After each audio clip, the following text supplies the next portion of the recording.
Hi, Tara. Hi, how are you? Doing well. How are you? Good. Um, I have to say I'm fangirling a little bit because I have been following your career since like the 90s. Oh my goodness, I know uh, it's been a long time. I'm old. as am I. It's like showing our age, right? But now I'm fangirling for a different reason because you've been such an amazing advocate for the fertility community over the past, couple of years, and I'm really excited to talk to you today about your health journey with endometriosis and your fertility journey to your sweet baby girl. Yes, I'm excited to chat about all of this stuff. It's such a big part of my life now. Yeah, yeah, absolutely. Like once a fertility warrior, always a fertility Yes, warrior, yes, right? you're always part of the community, right? The club that no one wants to be a part of, but But the best members. the best members, exactly. So, you know, thank you first and foremost for sharing your story, your willingness to open up about everything you've been through up till this point. I know it's not easy. And so would love to just start at the beginning. Can you like I know that you have diagnosed endometriosis, but really want to talk about like what led you to suspect that something was wrong before you took the steps that you did to get diagnosed. Well, it was a really long journey. And when you hear about how long it takes most women to get diagnosed, up to a decade to get diagnosed for endometriosis, it's spot on because for me when I look back and obviously I didn't really tap into all of my endometriosis symptoms and issues until I started struggling with infertility and IVF and when we were trying to build our family. But when I then went to like backtrack and really thought, when did these symptoms start, it really was a decade. And it was probably when I was around 25 that I had started to have these symptoms that I would sort of laugh off, because it seems like A, no one talked about them that much, and B, then I was like, well, my symptoms weren't classic endometriosis symptoms. I didn't have heavy periods, I didn't have cramping, but on the podcast I call them like stabbing knife pains is like the only way that I can like blade stabbing, like it's just like a very distinct feeling and pain that I would have at sudden times. And when I look back to my mid 20s, I realize, it started then, and then as the years progressed, it certainly got worse and I got more symptoms. And but again, Was it never. during your period or was it like Well, it throughout was. your cycle? Well, when I really break it down now, it's throughout my cycle. It can be during ovulation or during my period, but during my period or during ovulation would be, probably when my symptoms were at their worst. Mm-hmm. Um, but I would mention it, and as I got older, probably in my early 30s, I would mention it, and I think a lot of doctors just were like, "Oh, like it's probably just due to your cycle, you know, nothing to worry about," type of thing.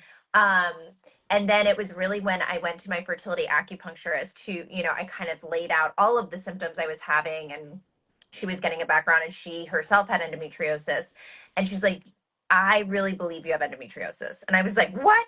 And I Googled it, and I was very scared by the diagnosis at first, especially because, the gold standard is to get surgery. And that seemed like a really big surgery. And it was just something that felt very overwhelming to me. So I feel like I was in denial of having endometriosis for a while. I was like, no, I don't have it.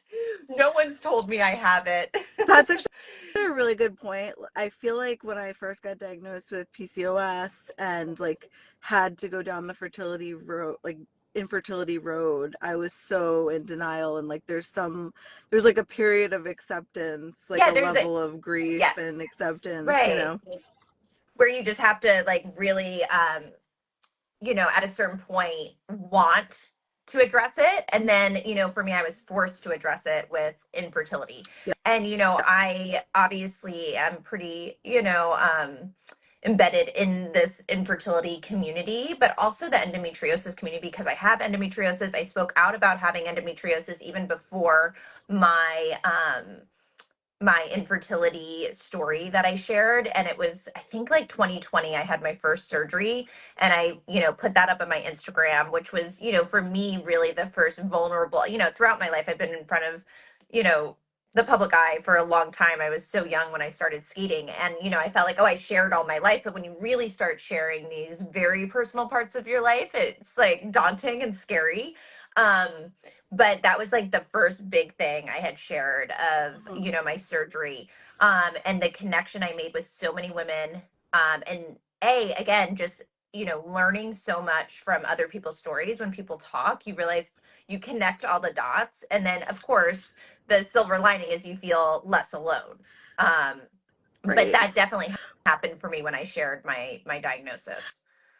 Well, because it's really not one size fits all, and that's kind of, why Rescripted exists, because like everyone has a different experience. There's like people who have asymptomatic endometriosis who don't find out until they're going through fertility treatments. There's people who have had pain since they were 13 years old. Like, and then when you talk to others who are going through similar experiences, you're like, oh, wait, like you do connect those dots. And then you're kind of able to like almost put it into words better for your doctor, Right, you are. I think. You're able, well, because you're understanding. It's like you're doing your own research on Mm-hmm. this diagnosis. And I think for me, um, when my doctor, my fertility doctor, was like on a first exam, she's like, she's like, I can kind of tell when everything is kind of like pulled to one side, and she had these certain signals. Of course, you can't diagnose endometriosis through an ultrasound, Right. but there's some signals that I think, or red flags, that my fertility doctor um, definitely was picking up on, and was telling me, I think you might have endometriosis. And then, like, when I would tell her my symptoms, she's like, oh my goodness, I definitely think you have endometriosis. And then Was after, that the first doctor that sort of like led you down that road and took you seriously? yes, and my fertility acupuncturist was like the first person who like said the words, right? Yeah. Before that, I didn't even have a name to the symptoms. It's not like you go to your doctor and they're like, it could be endometriosis, but I don't think it is. It was sort of just like, oh, that's probably just part of your cycle, and everything looks fine. But I think for me, hearing my fertility doctor say that, and then even then, I think it's like endometriosis is one of those things in infertility that it's not so cut and dry. It's like some Right. people can get pregnant with endometriosis, some people can't, some people can't carry, some people can. And then, for me, it was after my first miscarriage where they tested it was a natural pregnancy, and it was genetically normal uh, female that we lost, because my doctor, after the miscarriage, was like, let's, like, I don't understand what's going wrong here. Let's test the miscarriage. And then that's when she called me and she says, really a lot of the losses occur from like genetic problems. Everything else in your Mm-hmm. cavity looks okay. I'm really leaning towards you getting a, excision surgery to Mm-hmm. address, the root problem. So that's when um, I really started learning everything there was about endometriosis. And that's why I felt, so compelled to share, because I realized, oh my goodness, I've had this for so long, and I really didn't know. I didn't do anything about it. And it just made me want to, share with other women more about my story, because I'm sure there were so many people like me. Well, yeah, I mean, I think it still takes an average of 7 to 10 years to get an endometriosis diagnosis. So, what would be, a piece of advice that you would share with women who might still be on that journey towards diagnosis? Well, I think, of course, talk to your doctor. And if there's not, the next step given to you, I think you can advocate for yourself to try to find that next step. And there are excision specialists. For me, I learned so much too about, obviously the gold standard surgery, but excision surgery is, the gold standard. You don't want to just go to a doctor that then also says, yeah, that could be endometriosis. Let's laser it all off. You want to go to a specialist for what you deal with. Yeah. And there are incredible doctors. And even if they're not in your city, there should be more. I read a crazy stat. There's only, I would be wrong saying the number, but I feel like they said there was only like 100 excision specialists. And I mean, for people like how many women have endometriosis, there should be so many more doctors, and the availability people should have in the place they live to see someone who can diagnose and help them. But I would say, regardless, you can reach any doctor at this point and connect, have a consult, and then you're going to be set in the right direction if you're seeing the specialist that deals with your issue instead of trying to find a doctor who can, patch it all together. Exactly. Exactly. And you want like a care team that kind of like communicates with each other, Yes. Yes. for sure. So you eventually did undergo the laparoscopy, correct? I did three of them, but yes, I had my first one in 2020 with Dr. Orbuck in Los Angeles. Okay.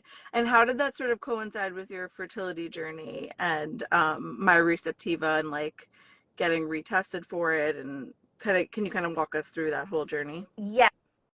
So so after that miscarriage, I was referred to Dr. Orbuck from my fertility doctor, and we did the surgery. And of course, I had endometriosis and deep infiltrating endometriosis, and possible adenomyosis.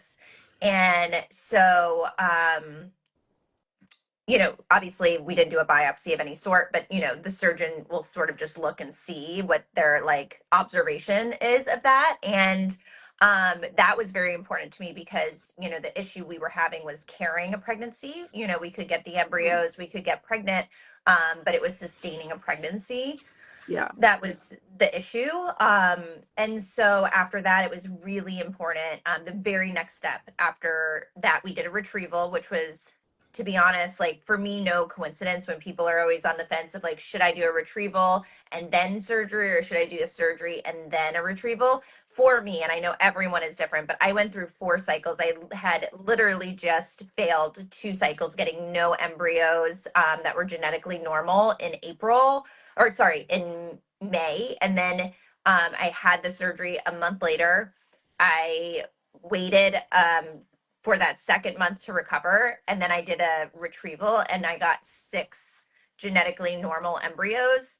wow. For me, there was just like no coincidence that Yeah. like the surgery helped me so much. And again, I say that's my story because I know it can be different for everyone, but I'm so glad I did it before retrieval and not after. Hmm. um and but anyways, I then did a retrieval, got those embryos, and from that point on, I was like, I need to make sure before we put another embryo in that we have all the information. And that's when I had come across, through the infertility community, my receptiva. And I was like, I need to do this test. Like, Yeah. receptiva was for me going to change the path of what we did next. Right. So my doctor was like, if it comes back positive, and we need to calm down that inflammation, we need to do maybe 1 to 3 months of Lupron Depot before we even try another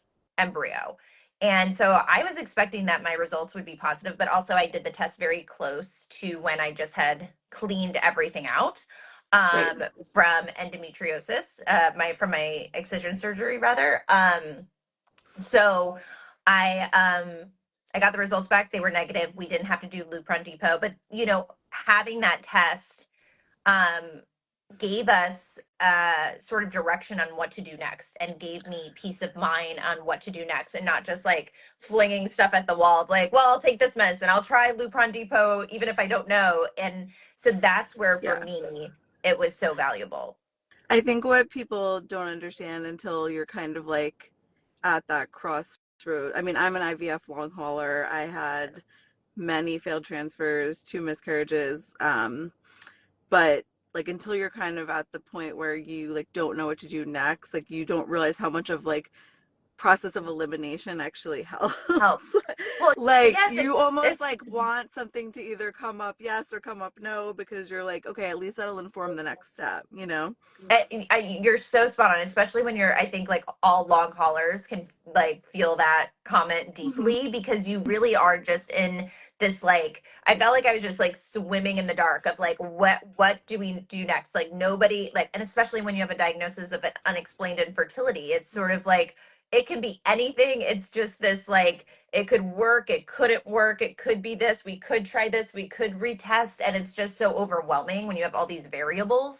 So Hmm. anything you can like check off your list is, peace of mind. Absolutely. And yeah, and with Receptiva, it's like if it's positive, you have that next step option, either the Lupron or potentially another surgery. If it's negative, at least you know that like you kind of ruled that out. Right. Right. And I Exactly. think for me, it just gave me, answers we were looking for, trying to figure out like, is my uterus so inflamed right now that it doesn't want to take another embryo? Is it ready? Clearly, I don't think endometriosis was my, you know, eventual issue of why we couldn't keep a pregnancy. I think we finally found answers in reproductive immunology.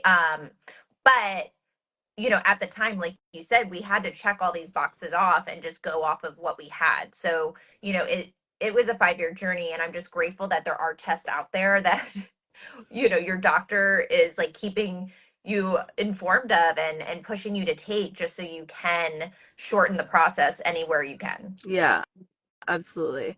And can you speak to those who may not be on a fertility journey yet and like because I know my receptive is kind of rolling out to sort of anyone who like you don't have to be working with an IVF provider, you can be just working with your OBGYN. How can someone like advocate for themselves even if you don't have like really bad period pain, you know, Right.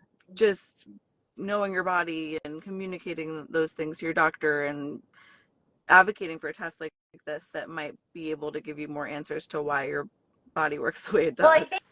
think having any symptoms and just sort of pushing them under the rug or sweeping them under the rug is obviously not the way to go, even if they're not. And that's where I ran into trouble because, I had some pain, but some, people that I know, in the endometriosis world, I mean, they are affected on a daily basis. It is a debilitating, that's it's on a scale, and it doesn't even have to do with like how much endo you have or don't have. Like, I remember my surgeon saying you could have like a few lesions and you could be in unbearable pain. You could be covered and feel nothing, I So know, it's so crazy. it's, yeah, there, it's not so black or white, but you have to know that endometriosis like creates inflammation.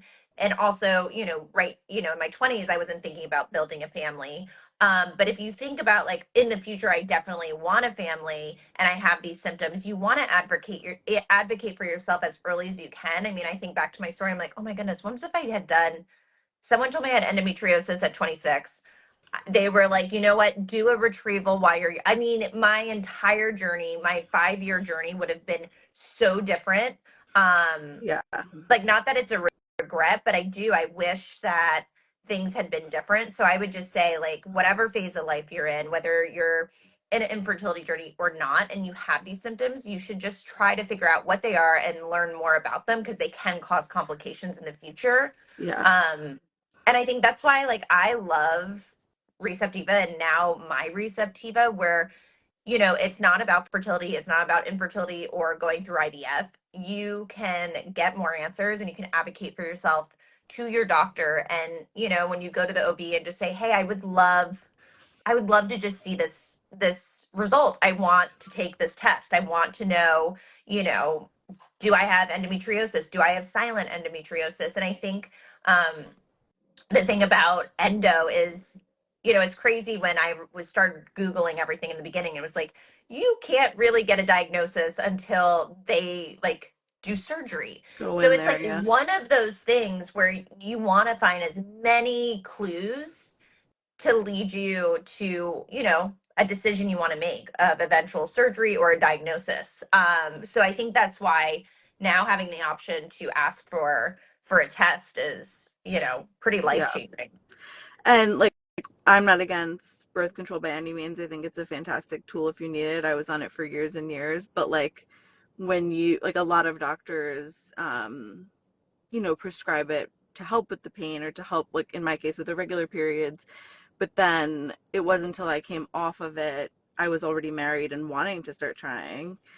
And you're right, it's like not a regret, but it's like, oh, if only I had known Known. Yeah. sooner. And I think a lot of us like millennials, like core millennials, have those regrets, but thankfully what we're seeing at Rescripted is like Gen Z is much more like on Yeah. top of their You're like, health and let wellness. me find And this out. Yeah. yeah, but at I want the an same answer. time, there's a lot of like misinformation out there too. So um you know teaching people how to ask the right questions and advocate for themselves is so important. Yeah. It really is. I mean, I think that's like something I learned even on my journey in the beginning. You when you go to a doctor, you just think like, oh, this is like cut and dry and they're going to fix my problem. And I walked into an IVF clinic and I'm like, cool, I'm going to walk out with like six, embryos on ice and, a baby when I want one. And it's just until you really start living these in the process, there's so many variables, nothing's guaranteed. And as much as you can advocate for yourself and learn about your body and then be able to communicate with your doctor, I just think it will speed up that timeline. And for us, like when we started, I never thought it would be 5 years, but it happens and things get delayed. And you just want to be able to, I think, advocate when you can. Yeah, absolutely. So now you're a mom. Yay. How old is Georgie now? She's 14 months old. I know she's a cutie, and it's really fun at this point, just the little personality and the little words, and it's something that I obviously dreamed of, for the last 5 years of my life. So to be like Yeah. living it out, it's of course being a mom is the most demanding job there is, Yeah. but um waiting so long for this and these small moments, even the really hard moments, is never lost on me. So I just feel very grateful. I know that feeling. How has it sort of like changed your perspective on just like women's health in general and fertility and how, knowledge is power and all of that stuff? Like why how has it empowered you to want to continue advocating? Yeah, I mean, I think now, I mean, it's part of like, I feel like who I am. Even on my Instagram handle, it's like, I've just always seen like Olympian, broadcaster, analyst. And it's like, really now, it's like endometriosis and infertility advocate because it's such a huge passion for me. I feel so deeply connected to anyone who's gone through something similar, whether it's endometriosis, IVF, infertility, miscarriage, you really realize that until you walk in those shoes, it's hard to explain the feelings you feel, but you know that anyone who has like gets you Yes. immediately. And for those years where I felt so isolated and relationships changed in my life, it was really sad. And so I think the connection, I have with, to be honest, with strangers, someone will DM me and it is a stranger and I feel so much emotion and connection Hmm. to them. Um, even you saying long hauler, it's just like I feel like I don't know you, but we know each other. Like we know what our life Yeah. has been. Like I could just see a fast forward movie of my life that is probably a different story than yours, but similar in ways that you really can't explain to other people. Well, Um, even like I'm almost 35 weeks pregnant with my long awaited IVF baby, oh, and to like the outside person, they're like, "Oh my God, so exciting. You're having a baby in like less than a month." And but to me, I have like serious trauma and fertility brain. yes, And like, it's not my first rodeo. I'm just like I don't pregnancy even is like different. normal pregnant people can't They like relate to They that. can, and it's something that is really you can try to explain, and you can have so many compassionate people in your life that will try to make that space for you. But it really is beautiful when you connect with someone who gets it, because Yeah. some of the emotions and some of the reactions seem so out of the norm. Like you saying that, like I had the same thing. Like I went through surrogacy, but like I couldn't even show up. It was, someone was texting me today, an intended parent, and they're like, pretty much the same thing. Unless you've gone through it, like you just don't know. So give me all the tips of like, we're going to the hospital next week. Like, and it's like, you know, I couldn't even show up when she was there because my trauma brain, I was so anxious that something would be wrong, you know, like I was never fully relaxed, that I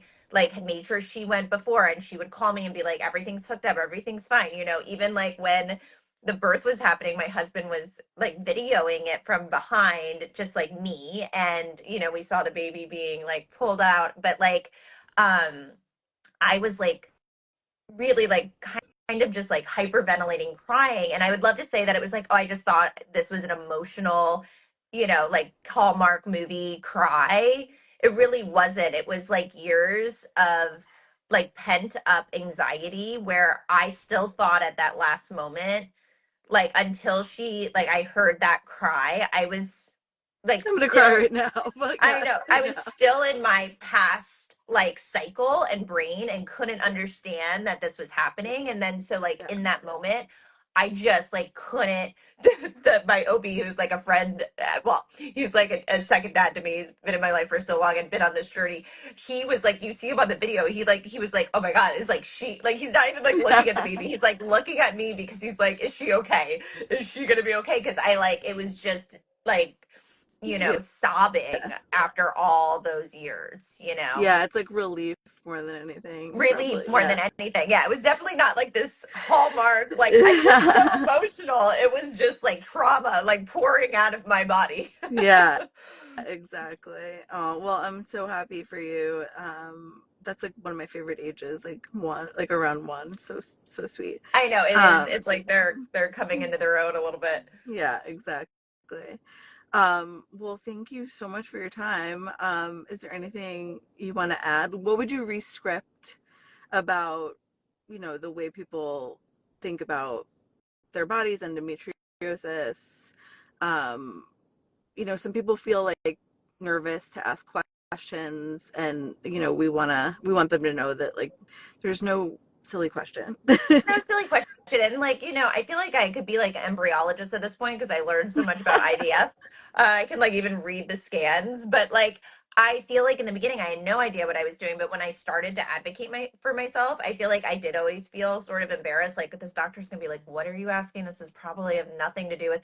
But like I always just started my sentence with, "I know this may like not make sense. I probably like I looked this up, and I'm sure like there's something that is like easily explainable to me, but like I just really want to understand more, Mhm. like what is the connection between this, or what, you know what I mean, like kind of, so I didn't feel so insecure about it. I would like kind of let them know like I don't know exactly what I'm talking about, but like also I'm letting you know that I want more information, and I want answers, and I want a conversation. Absolutely. Well, on that note, thank you again for your time. Everyone, check out My Receptiva, and follow Tara and her journey. And yeah, have a great rest of your day. Thank you, it was so fun talking to you. I know we're IVF sisters now. Yes, forever. All right, talk to you All right, soon. bye.